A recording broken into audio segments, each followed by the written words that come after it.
Hi, my name is Sue Tracy, and I was part of the Presbyterian Anti-Racism Pilgrimage. And at the beginning, we were asked to consider a project or an action that we could do to deepen our own understanding of racism. So I have several grandchildren that are in homeschool, and so does my sister who lives in the state of Washington.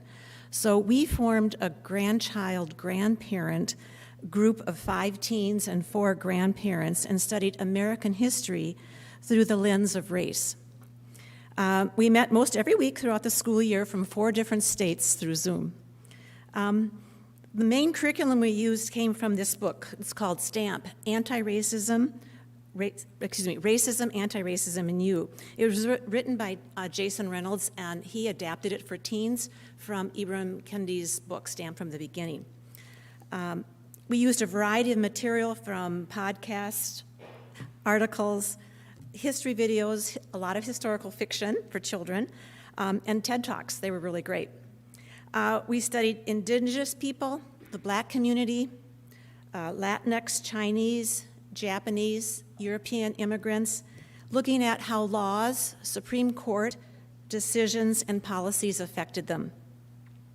Some of the themes we discussed were the Native American treaties and boarding schools, slavery, Jim Crow laws of the South, as well as the James Crow laws of the North, redlining, and the GI Bill that helped my dad, their great-grandfather, with housing and education benefits when only about 2% of Black veterans from World War II got those benefits.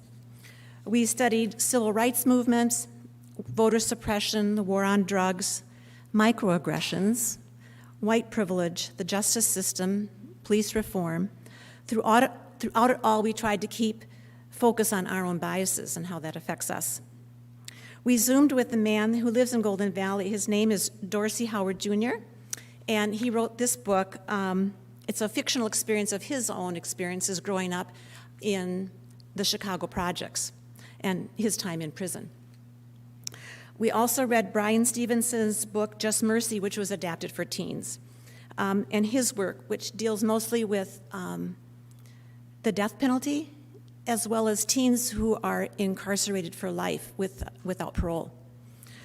These being the hardest materials that we covered because it's so current and close to their own age.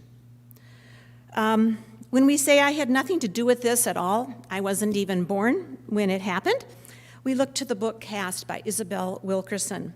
She compares America to an old house. She says, we did not build it, but we are the current occupants. We need to look at the foundation, the walls, look for cracks and damage, and it is ours to repair. To ignore the oppression of the past makes us victims of ignorance and denial. We ended with a document called 10 Steps to Freedom, and this is what gave us so much hope, us grandparents, engaging with these bright, open, compassionate, and curious young people. When brainstorming ideas and solutions, they were awesome in looking outside the box. And when seeing differences of opinions, they would ask, tell me more, rather than being critical and judgment.